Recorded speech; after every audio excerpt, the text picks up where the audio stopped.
네, 잘 오셨습니다. 오늘의 주제는 유튜브입니다. 많이들 이용하시는 유튜브 오늘 세 가지를 준비해 봤는데, 자, 우선 유튜브의 마케팅 특성과 유튜브의 강점부터 살펴보도록 하겠습니다. 먼저 유튜브의 이용 추세에 대해서 한번 살펴보도록 하겠습니다. 한 달간 총 방문자 수에서 인스타그램, 페북을 합쳐도 유튜브를 넘지 못할 정도의 압도적 방문율을 보이네요.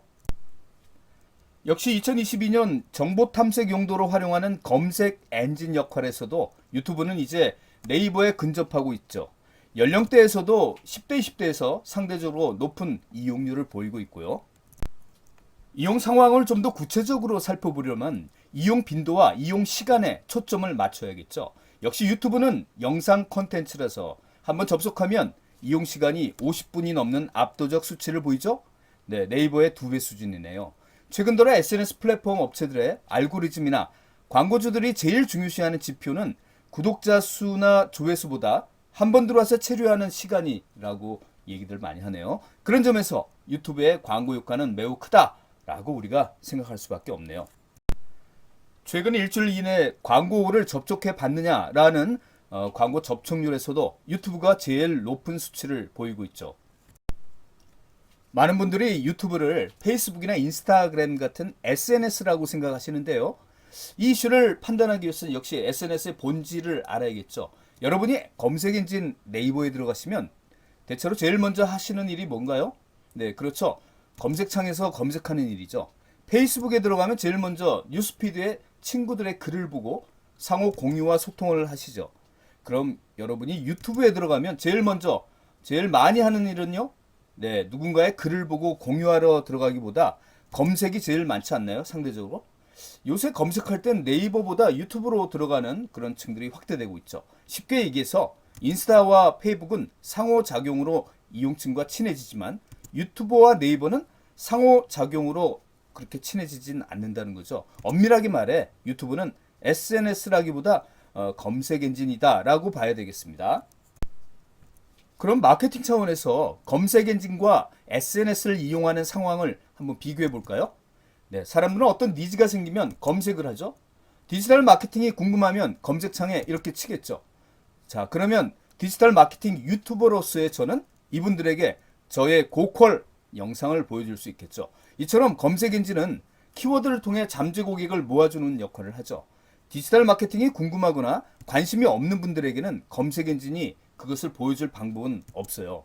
그러나 페북이나 인스타그램에선 디지털 마케팅이 궁금하지 않은 사람도 친한 사람이 올려놓은 디지털 마케팅 사례를 우연히 보고 공부하고 싶은 욕구가 생겨요. 자, 그럼 검색 엔진으로 달려가겠죠. 네, 이처럼 검색 엔진은 욕구 있는 고객을 모아주기 때문에 가성비가 높고 구매 전환율이 높은 마케팅이 가능한 거죠.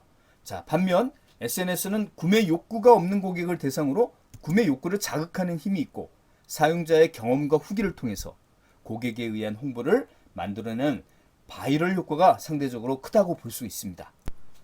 그럼 마케팅을 한다면 SNS와 검색 엔진 어디가 더 효과가 높은지 그 업종별로 한번 살펴볼까요? 먼저 SNS로 마케팅 효과가 높은 업종은 대체로 이들 업종이랍니다. 이들의 공통점은 타겟층이 넓은 업종이어서 SNS 홍보에 유리하다는 거죠.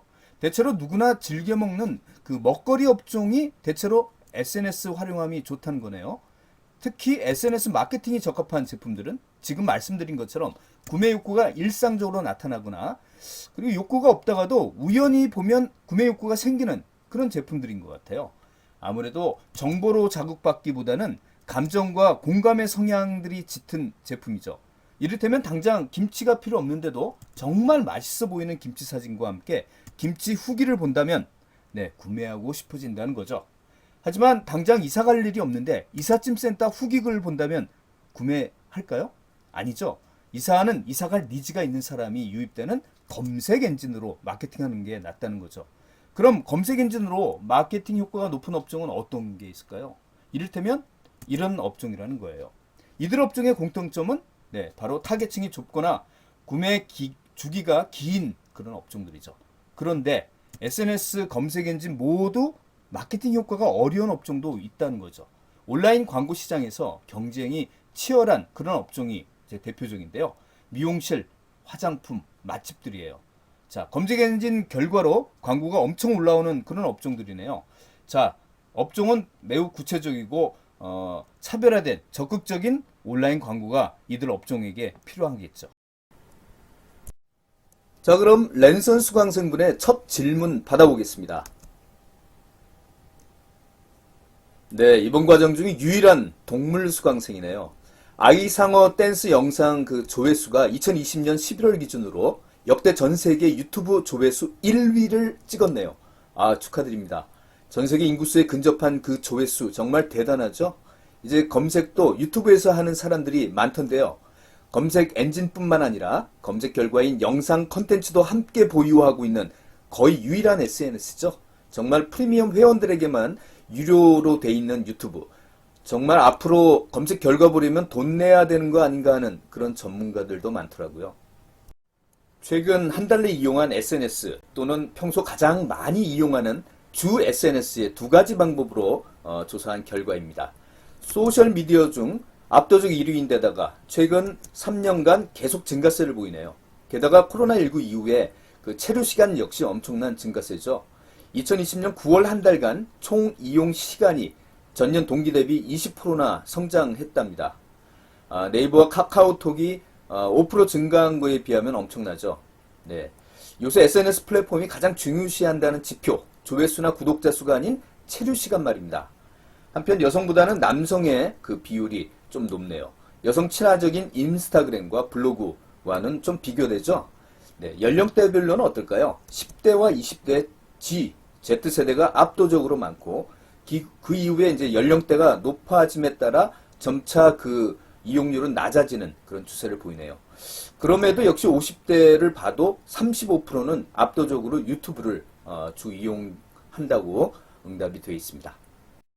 이렇게 국내 검색 엔진 시장까지 넘볼 것을 예상한 네이버 역시 2015년부터 이 동영상 서비스, 소위 네이버 TV 서비스로 맞대응을 했죠. 그러나 결과는 참담한 수준입니다. 이미 동영상 서비스 시장에서 유튜브의 점유율은 80%가 넘었다고 하는데요. 네이버 TV가 실패한 이유는 접근성이라고 생각합니다. 유튜브는 누구나 채널을 만들어 영상을 올리는 반면에 초기 네이버 TV의 채널을 개설하려면 300명 이상의 구독자가 있어야 한다는 점, 그리고 기타 여러 가지 부대 조건도 충족해야 한다는 제약 조건이 따랐죠. 무엇보다도 이용자층이 국내에 한정되어 있다는 점이 빅데이터 싸움에서 일단 밀리고 보는 거죠. 현재 많은 기업들이 미래 소비층으로 미리 선점하려고 아주 치열한 투쟁을 벌이는 계층이 있죠. 바로 밀레니얼 세대와 G세대, 10대에서 30대까지 말입니다. 이 층들이 가장 많이 보는 압권의 채널은 역시 유튜브다라는 그런 관점에서 굉장히 강점이 있는 채널이죠. 우리 영상 중심으로 하다 보니까 아무래도 TV 광고 같은 이미지 브랜딩이 가능한 그런 채널이 또 유튜브가 아닐까 생각되네요. 그리고 유튜브 마케팅을 하다 보면 그 모 회사인 구글의 검색 엔진에도 상위 노출될 수 있는 부가적인 효과도 있다라는 점 역시 간과할 수가 없는 강점이네요. 무엇보다도 유튜브에 많은 사람들이 체류하는 시간이 많아지다 보니까 역시 이용 데이터 역시 쌓이게 되는 빅데이터로 지금 다른 SNS 넘볼 수 없는 수준의 양을 지금 구축해 놓고 있습니다. 이 다양한 양을 갖고 점점 개인 타겟팅화되는 그런 광고를 앞으로 우리에게 보여줄 겁니다. 즉 하나의 영상에도 우리가 광고를 여러 명이 각기 다른 광고를 볼 수 있는, 보게 되는 그런 개인 타겟팅하는 그런 광고를 앞으로 꿈꾸고 있다. 지금 이미 이제 우리에게 다가오고 있다는 얘기죠. 유튜브가 네이버에 비해 강점은 공유력이 높은 영상 컨텐츠를 다룬다는 거죠. 즉 전파력 높은 영상을 다른 채널에 공유함으로써 컨텐츠의 확장력을 높이는 그 장점 말입니다. 또한 국내 시장만을 겨냥하기에는 너무 소소한 그 신제품이라도 전 세계인을 대상으로 마케팅할 수 있다는 점 또한 네이버에 비해 큰 강점이죠. 기업이 유튜브 채널로 마케팅한다면 이제 브랜드 저널리즘이라는 컨텐츠 마케팅이 정말 중요합니다. 여러분 이미 학습한 바 있죠? 예. 브랜드 스토리텔링과 저널리즘의 결합어, 즉 뉴스의 어떤 결합어라고 했는데 일방적인 광고가 아닌 기업 자체의 채널상에 고객이 좋아할 만한 컨텐츠 형태로 광고를 하는 것인데요. 즉 브랜드를 스토리텔링의 형태로 고객이 좋아할 만한 그런 뉴스의 형태를 빌어서 좀 더 신뢰성도 부각하자는 그런 얘기죠. 한 기업이 이용할 수 있는 온라인 SNS 마케팅 채널을 지금 여러분 보고 계시죠? 네, 웬만한 중견기업들도 요샌 유튜브 채널을 갖고 있는데요. 사람들의 유튜브 이용 시간이 워낙 많아지니까 이제는 단순한 SNS의 하나의 채널로서보다는 홈페이지를 대체하는 또 하나의 SNS 홈페이지 역할을 하는 유튜브 채널로 부상 중입니다. 왜냐하면 점점 많은 사람들이 네이버 검색보다는 유튜브 검색을 쳐서 우리 기업으로 들어오니까 우리 기업에 들어왔을 때 보이는 홈페이지가 하나 있어야 되겠죠. 기업 유튜브 채널로서 컨텐츠 마케팅 수준의 채널을 하나 꼽아볼까요? 즉 재미있고 참신한 그런 뉴스 형태의 브랜드 저널리즘을 지향하는 채널 말입니다. 10대들의 전폭적인 지지를 받고 있는 온라인 패션 커머스 기업 무신사의 유튜브 채널입니다. 구독자 수가 19만 명을 넘어섰네요.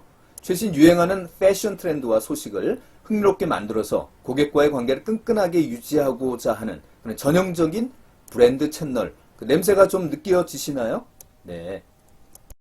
한 기업의 유튜브 마케팅은 크게 보면 두 가지 유형이 있습니다. 브랜딩 목적으로 채널을 개설하여서 컨텐츠 마케팅을 하는 방법과 타겟 영상에 유튜브 광고하는 그런 방법 두 가지죠. 네, 사실 많은 기업들이 홈페이지 만드는 것처럼 유튜브 채널은 만들었지만 효과적으로 이용하는 경우는 드뭅니다. 5년 후에 채널의 모습이나 궁극적인 어떤 목적의식을 갖고 운영하고 있지 않기 때문이죠. 사실 영상 컨텐츠라는 유튜브 채널 성격 자체는 브랜딩 목적이 더 맞는 거죠. 네, 현실적으로 유튜브 광고 집행은 갈수록 높아지고 있지만 그리고 유튜브 광고비도 따라서 급상승되고 있지만 그 광고 효과는 아직 문제가 있다는 거죠. 왜냐고요? 아마 여러분이 잘 아실 텐데요. 영상 나올 때마다 일일이 보시나요? 제가 방금 사람들이 유튜브 광고를 잘 안 보고 따라서 광고 효과가 생각보다 높지 않다는 그런 말씀 드렸는데요. 지금 보시는 그림이 이를 얘기해주고 있지 않나요? 예, 동영상 컨텐츠 이용량은 늘어났지만 컨텐츠 앞에 붙는 그런 광고를 클릭한 경험자는 오히려 줄어들고 있다라는 추세입니다. 광고 클릭했다는 이유 2순위로 나오는 게 재밌죠? 실수로 잘못 클릭했다니요. 예. 요새 MZ세대가 그렇습니다. TV 광고 보는 것보다 모바일상에 광고 보는 것이 더 싫다고까지 얘기를 하죠. 이는 해당 영상 시청자들을 웬만큼 타겟팅하지 않고서는 해결될 문제가 아닐 것이다라는 그런 내용을 반증해 주네요. 그럼 유튜브 광고 효과가 안 나는 이유를 좀 더 들여다볼까요? 네, 첫 번째는 유튜브 프리미엄 회원 아니신 분들이 유튜브 영상 클릭한 직후에 제일 먼저 찾는 지점이 어디신가요? 네, 5초 후 스킵 아닌가요? 맞죠? 네. 둘째는 유튜브 컨텐츠는 다른 SNS에 비해서 매우 자극적인 영상들이라서 광고도 웬만큼 자극적이지 않으면 안 보게 된다는 거죠. 네. 세 번째는 개인 맞춤화되어 시청되는 영상이라면 광고 역시 개인별로 다 다르게 보여줘야 되는 그런 맞춤화를 해야 되는 거 아닌가요? 개인 맞춤화 말이죠. 아직은 여러 사람이 동일한 광고를 보는 것이라서 궁극적으로는 개인별로 다 다른 그런 맞춤화 광고가 곧 나올 듯 하네요. 네 번째 이유는 대부분 작은 화면의 스마트폰 시청자라는 점, 이 역시 광고까지 보기에는 무리가 따른다는 거죠. 어느 중소기업 사장님이 만약 여러분에게 이렇게 제안한다면 어떻게 여러분 반응하실 건가요? 사실 TV 광고 한번 보고 미친 듯이 제품 사지 않듯 아무리 한국인이 하루 평균 1시간 이상 본다는 그 유튜브 광고 봤다고 바로 구매하진 않겠죠. 물론 스킵 없이 5초 후에 볼만한 광고 크리에이티브가 받쳐주어도 말이죠.